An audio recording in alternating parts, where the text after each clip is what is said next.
We don't ask for special treatment or handouts. We just want to be free. Free to develop and export that incredible wealth of resources we have for the benefit of our families and future generations. Free to pursue opportunities with the ideals of entrepreneurship, hard work, and innovation that have become synonymous with the name of our province. Freedom to choose how best to provide healthcare, education, and other needed social services to our people, even if it's done differently than what Ottawa has in mind. Of course, was Danielle Smith speaking yesterday to Albertans, but also to all Canadians. Thank you for joining me again today on this Tuesday, May the 6th, 2025. It's a pleasure to be here. I'm coming at you, as usual, live from Ottawa, our nation's capital. I'm sorry I'm an hour early this morning, but I had some things to do at 10.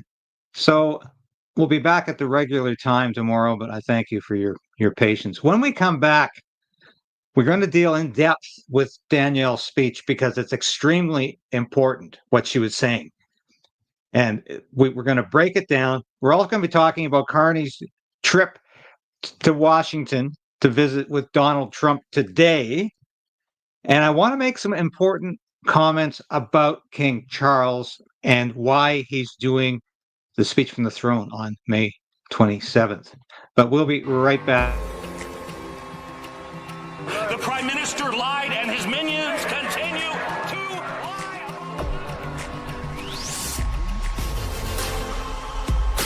We need political change. But we also need to resolve to resist.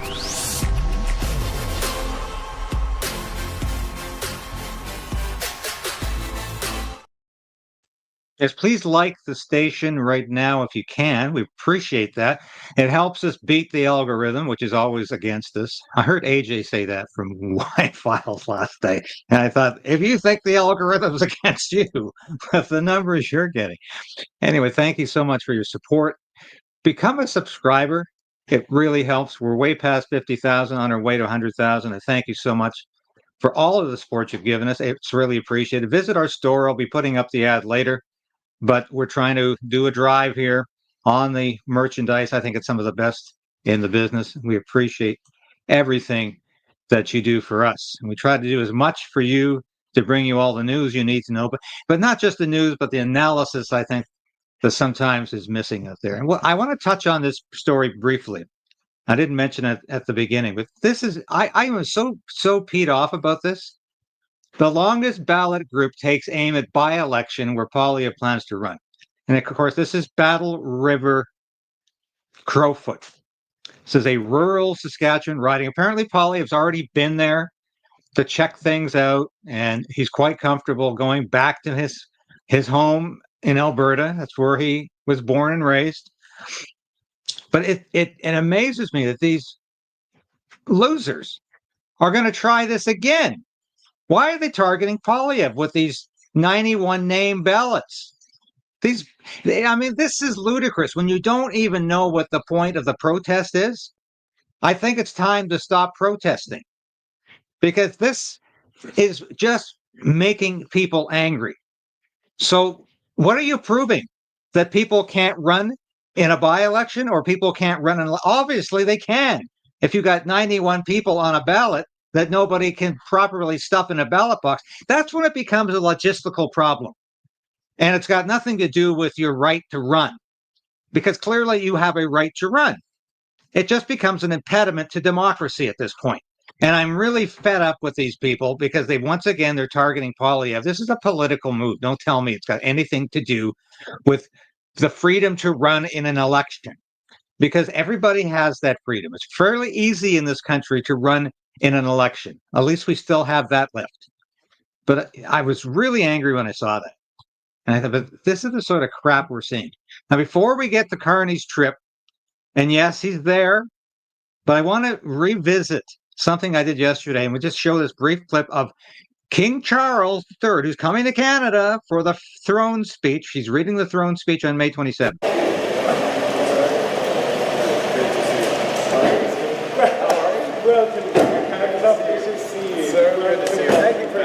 My phone then subsequently broke.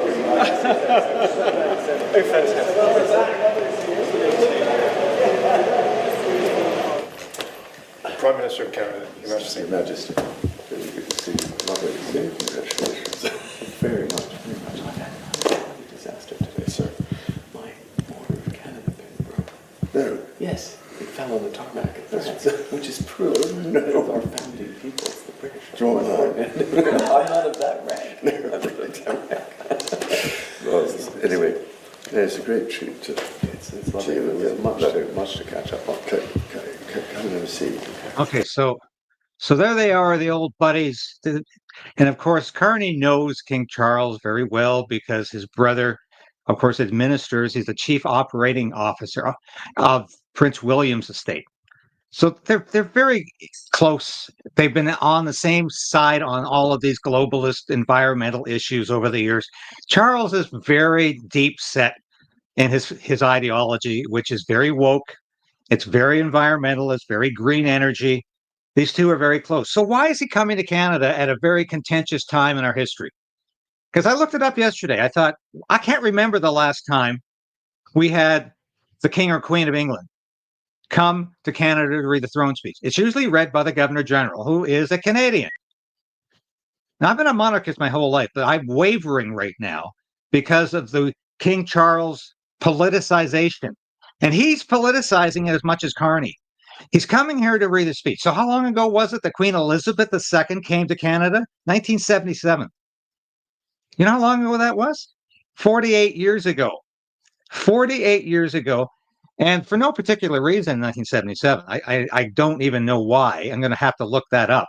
But that was during Pierre Trudeau's tenure as prime minister. I was during his third term as prime minister, just before he was defeated in 1979. So I don't know why he's coming, but I think it's a bad idea because it makes us look like somehow we can re-engage the old relationship with the UK and be like Britain is the mother country again. No, we're not a colony of Great Britain. And we are not subservient to Great Britain. We're not even economically tied to Great Britain. We are economically tied to the United States. And this is what Mark Carney is in denial about, that somehow we can turn the clock back to a time when we were in the British Empire and not a part, basically, of the American Empire. We have been since post-Second World War.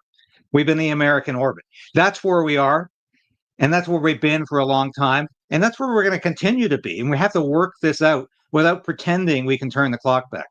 So let's get to Carney's trip here. And here he is. In his first big test as prime minister, Mark Carney is hoping to get Canada-U.S. relations on more solid footing.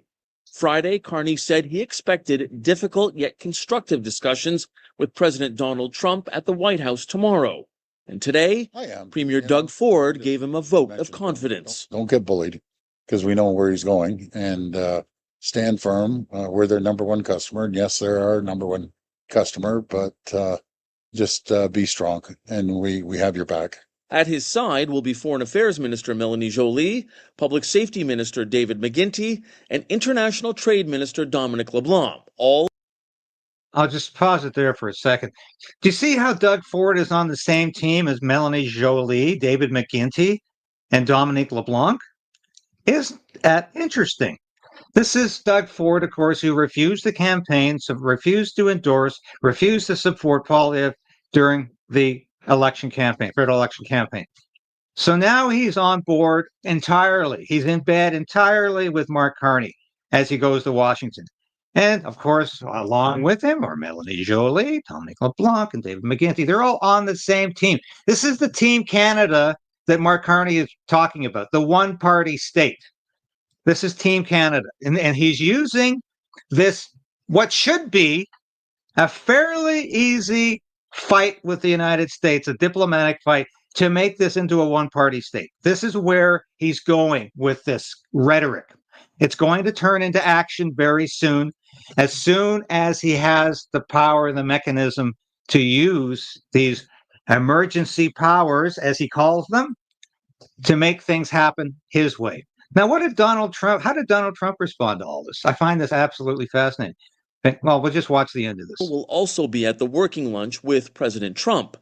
Some believe Canadian officials should leverage our resources as China curbs critical mineral exports to the U.S. We see all the world engaged in all of these things, but Canada in that context looks much more like your ally. And in particular, when China is the focus, we have what the Americans need. And despite all the rhetoric, they know that. The U.S. tariffs on Canada will be part of the discussion tomorrow. Yes, so that discussion begins around noon at a luncheon, a working luncheon. They're having a news conference afterwards. And so it's going to be very interesting to find out what happens at that news conference. J.D. Vance will be at the news conference, just as he was when Ukrainian President Volodymyr Zelensky was told, you're not telling the truth. Will J.D. Vance call out Mark Carney today?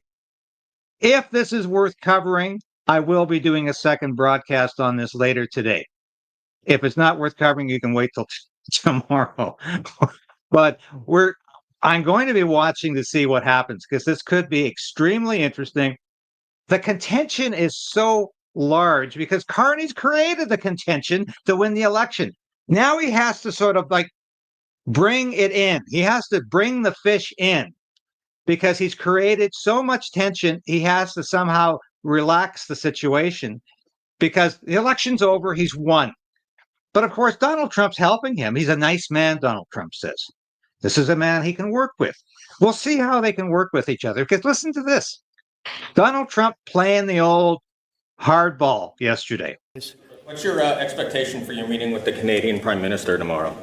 I don't know. He's coming to see me. I'm not sure what he wants to see me about, but I guess he wants to make a deal. Everybody does. They all want to make a deal because we have something that they all want. We have something that they all want. China wants to make a deal very badly. You see what's happening to China. China's being decimated, and I don't want that to happen. But they have to make a fair deal. We were losing hundreds of billions of dollars a year. We were losing think of it, on our trade policies with Biden. We're losing $5 billion a day. I think Josh, as a great businessman, would not let that happen too long, right? How many groups could lose $5 billion a day? If you lose $5 billion one day, that's the end of that company, right? You're fired. He says, you're fired. Get out of here. So we essentially did that, and we have it down to a very low number. We're doing really well, really well. Yeah, taken away from, Hollywood. Hollywood doesn't do very much of that business. They have the nice sign and everything's good, but they don't do very much. A lot of it's been taken to other countries. Okay, so he's talking there at the end about 100% tariff on non-U.S. films, which really isn't a great idea, especially if you're in Vancouver. I was associated with a number of films as a public affairs officer in the Air Force, and Hollywood North is a very, very real thing. And Hollywood comes north because it's cheaper for them to do so. So I'm not sure this is a good idea. But once again, I'm up in the air over the whole tariff thing in general. I'm opposed to these tariffs in Canada because all they amount to in the end is counter tariffs, which are taxes. But this is not the time or place to talk about that. But Carney's visit today to Washington is absolutely fascinating. And of course, if you notice that CTV report I just played, there's nobody at the airport. He lands at Andrews, used to be Air Force Base. I think it's combined base now.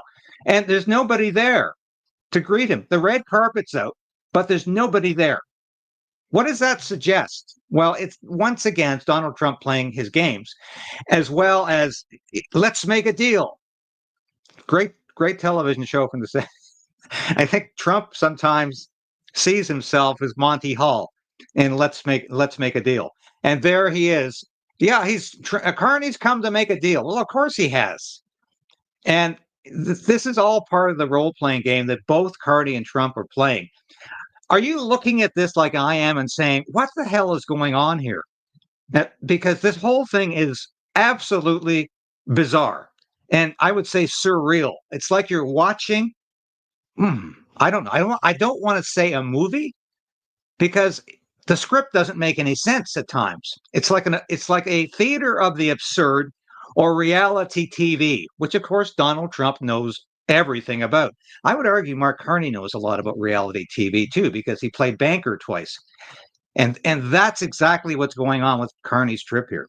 I want to get to greener pastures because, as you know, my friend, I won't say my good friend because it's not like we talk every week, but Danielle Smith, Alberta Premier Danielle Smith was on this program a couple of weeks ago, maybe a month or so, a month and a half or so ago. And of course, I've known Danielle for 20 years and I think she's probably the finest premier in the country. And I say that as somebody from Ontario who really can't stand the premier of this province at all, Doug Ford. But I think that Danielle Smith delivered a speech yesterday about the growing problems in the province vis-a-vis Ottawa. And I think she did an excellent job of walking a very middle line between federalism and Alberta independence. And at the end of it all, what do you get from this speech? A new birth of freedom for Alberta, whichever way it goes. And I'm not predicting which way it will go because it's going to be a very caustic and contentious fight between the forces of federalism and the forces of independence in Alberta. And Danielle Smith is going to be sort of the arbitrator as the premier of that province. But I thought she was brilliant yesterday in the way she talked about freedom. We just want to be free. But listen to what else she said, because I think this is what a premier should be. Our province has contributed hundreds of billions of dollars more to the federal treasury for use in other parts of the country than we'll ever receive back in benefits. We don't ask for special treatment or handouts. We just want to be free to develop and export that incredible wealth of resources we have for the benefit of our families and future generations. Free to pursue opportunities with the ideals of entrepreneurship, hard work, and innovation that have become synonymous with the name of our province. Freedom to choose how best to provide healthcare, education, and other needed social services to our people, even if it's done differently than what Ottawa has in mind. Strong and free is more than just our provincial motto. It represents who we are and how we want to live as a people. And that is why Albertans are so frustrated with the direction of our country. Now, before I go on there, I want to play another clip where she actually talks about how Ottawa is punishing Alberta. Now, she starts off this speech by saying, Alberta, she never says equalization payments at the beginning, but she's talking about all of the money Alberta doles out to Canada, doles out to other provinces. And yet at the same time, the federal government is taking money with its left hand and it's shoving Alberta in the face with the other hand, saying you can't extract your oil and gas and sell it in the quantities you need to do to make it sustainable for the people who work in that industry. They're killing Alberta industry with the right hand. The left hand, they keep taking the hundreds of millions of billions of dollars, the billions of dollars from Alberta. With the right hand, they're pushing back and they're saying, no more pipelines, Bill C-69. Let's listen to what Danielle Smith had to say about how the federal government, I don't want to say the word screwing, but how the federal government is punishing Alberta for just being Alberta. For the last 10 years, successive Liberal governments in Ottawa, supported by their new Democrat allies, have unleashed a tidal wave of laws, policies, and political attacks aimed directly at Alberta's free economy and, in effect, against the future and livelihoods of our people. They have blocked new pipelines with C-69, cancelled multiple oil and gas projects, and banned the very tanker ships needed to carry those resources to new markets. Do you hear what she's saying here? We can't build pipelines, and we can't even put our oil in tankers. You've made it impossible for us to sell our oil, and yet you expect us to keep on paying. Stacked an oil and gas production cap on top of a crippling industrial carbon tax, making new energy and agricultural projects economically impossible to pursue without massive subsidies from governments, which Ottawa has failed to provide and which our taxpayers cannot afford. This onslaught of anti-energy, anti-agriculture, and anti-resource development policies have scared away global investments to the tune of $500 billion, driving those investments and jobs out of Alberta and Canada to much more attractive investment climates in the United States, Asia, and the Middle East. So the Liberal government cost Alberta $500 billion, $500 billion. And yet Alberta is expected to keep on sending billions of dollars to the provinces, to the rest of Canada. Does that sound fair to you, even remotely? Does it sound just? Does it sound even like it makes any sense? Absolutely not. Having traveled much of the world these past few years, it is evident that Canada is not viewed as an attractive place to invest in resource development, manufacturing, or agriculture because of our high carbon taxes, endless red tape, and the uncertainty and chaos brought about by these and other federal government policies. As a result, Canada has fallen to dead last in economic growth among industrialized nations. The world looks at us like we've lost our minds. We have the most abundant and accessible natural resources. The world looks at us like we have lost our minds. That's called net zero. That's called no pipelines. That's called Mark Carney. Mark Carney instituted these policies as the chief economic advisor to Justin Trudeau. These are Mark Carney's policies. Now, is he going to suddenly change these policies? He's an environmental extremist. But it is a case of how insane is Canada? Of any country on earth, and yet we landlocked them, sell what we do produce to a single customer to the south of us, while enabling polluting dictatorships to eat our lunch. For Albertans, these attacks on our province by our own federal government have become unbearable. As I said, these policies have cost Albertans roughly $500 billion in investment, and that loss is growing daily. It has and will continue to cost hundreds of thousands of jobs, robbing countless Albertans and other Canadians of their means of providing for their families. It has cost us a decade of opportunities and tens of billions in lost royalties that could have been invested in the health, education, infrastructure, and social services Albertans and Canadians need. And what's worse, Ottawa continues onward with more destructive policies. They have imposed net zero mandates on our natural gas-based power grid, causing investment in reliable generation from natural gas to flee, thereby endangering the future stability of our power grid and risking future blackouts and spikes in electricity costs for Alberta families and businesses.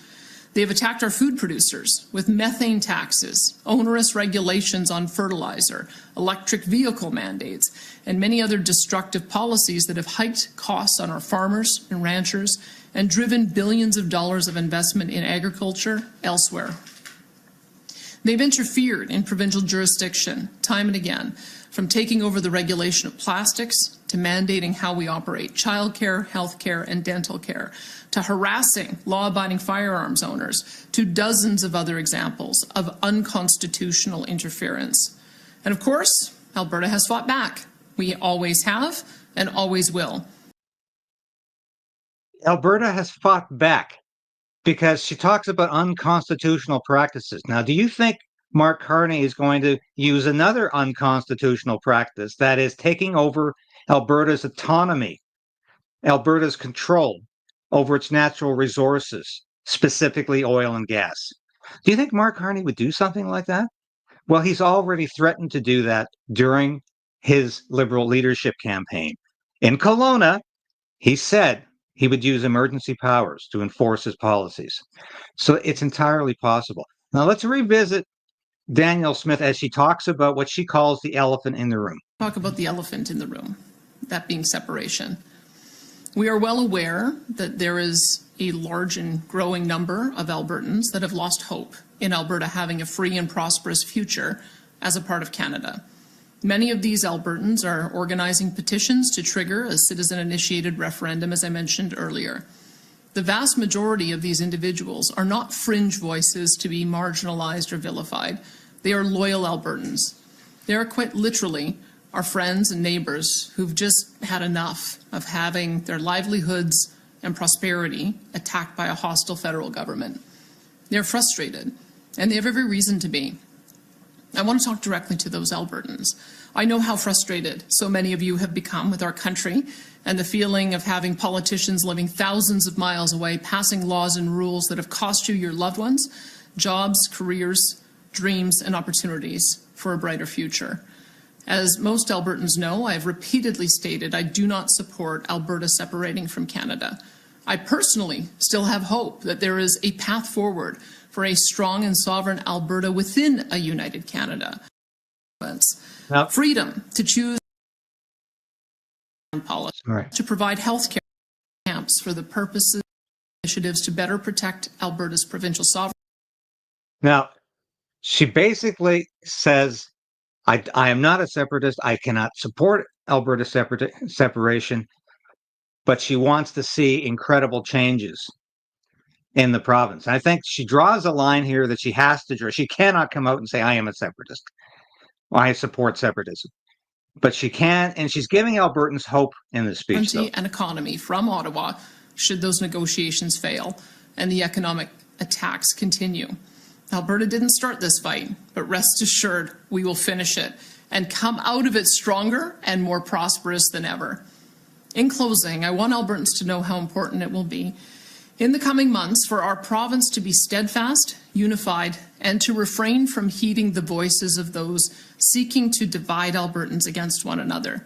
There will be many outside and even inside this province who will try and sow fear and anger among us. They will seek to divide us into different camps for the purposes of marginalizing and vilifying one another based on differing opinions, effectively pitting neighbor against neighbor and Albertan against Albertan. This is not the Alberta way. It's not who we are, and it's not who I am. There are thousands of Albertans who are so frustrated with the last 10 years of Ottawa's attacks on their friends' and families' livelihoods that they feel Alberta would be stronger and more prosperous as an independent nation. That is an understandable and justifiable feeling to have, even if we disagree on what to do about it. These Albertans are not traitors, nor should they ever be treated as such. They just love their province and family and want a better future than the one Ottawa is offering them right now. There are also thousands of Albertans that are so attached and loyal to their identity as Canadians that there is nothing Ottawa has done to our province that would justify Alberta leaving Canada. It's not that they think everything is perfect or that we've been treated fairly. They just believe being part of Canada, despite those problems, has much more value than leaving. These individuals are also loyal Albertans and should never be accused of being anything less. And then there are hundreds of thousands of Albertans that probably feel a lot like I do, that are deeply frustrated with the way our province has been mistreated and damaged by successive federal Liberal governments and are not willing to tolerate the status quo any longer. But these Albertans still believe there is a viable path to a strong, free, and sovereign Alberta empowered to succeed and prosper within a united Canada. A Canada where the federal government actually honors the Constitution, upholds provincial rights, and empowers provinces to pursue their unique potentials as their people so choose. Regardless of what each of us believes about this issue or what path we think is best, we as Albertans must be able to respectfully debate and discuss these issues with our friends, family members, and neighbors. I know that if we do that, in the end, our province will find the best solution for this immense challenge we face and come out of it stronger and more free than ever. I'll always put my faith in Albertans to find the right path. I trust you. May our beautiful Alberta always remain forever strong and free. It's a brilliant speech, and I thought she framed it wonderfully in terms of there not being any traitors in this debate. That you can be on one side or the other. That doesn't make you a traitor and someone to be vilified. And that's what Danielle Smith has done with this speech. Now, whether or not there's going to be a referendum on separation or not remains to be seen. From the people I've talked to, including Jeffrey Rath, I think it's entirely possible. And in fact, I think it's entirely likely that Alberta separation will be a part of this referendum. But in the lead up to it, we do not need a clash of ideology that ever becomes violent, that ever becomes above or beyond civil discourse.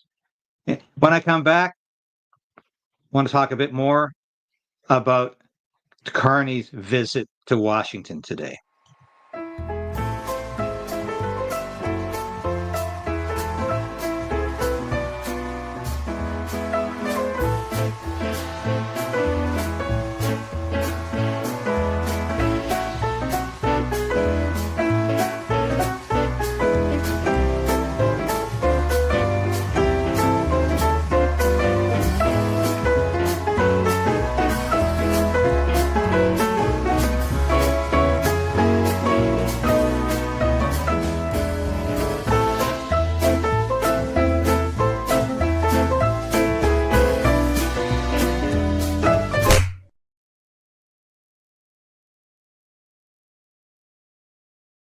Yes, please have a look at the story. There's some great material in there, some wonderful kit. So what do we expect to happen today? And like I say, I will be watching. If it's really worthwhile, I'll do a second broadcast. I might even do a live news conference, because you never know what's going to happen to these things. Sometimes they can be very historic. But I can tell you this, you're being played. That's what's going on here with Mark Carney and even Donald Trump. They're playing you. There's no real conflict going on here.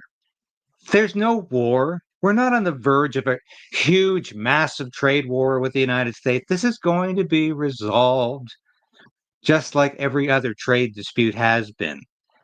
And Donald Trump knows there's no such thing as $200 billion in subsidies coming from Canada. He has been told that most of the deficit, the trade deficit that the United States has, which is 60 billion, not 200 billion, is a result of oil and gas, specifically crude oil. And we send it to the United States because we can't send it anywhere else, and because the United States refineries are set up for Canadian crude, not for American crude in many instances. Donald Trump knows that. He talks about this $200 billion trade deficit or subsidy that he's giving Canada. And he knows it's not a subsidy, and he knows about the oil. He's not stupid, but he's playing a game because it's time to negotiate. And Mark Carney's playing you as well. He won the election by attacking Donald Trump and vilifying Donald Trump and demonizing the United States. He hopes to gain your support by continuing this charade. But that's all it is, ultimately, is a charade. It's a role-playing game, and both of these guys are very good at it. And you're being played right now. Everybody in this country is being played, and Carney has done it from day one. Trudeau did it in the last 3 months of his regime. Donald Trump is playing the same game. Anyway, we'll be watching today. I probably said enough for one day, but I'll be back later if the news warrants. Thank you for tuning in early. I know we lost about half the audience because of that, but sometimes it's unavoidable.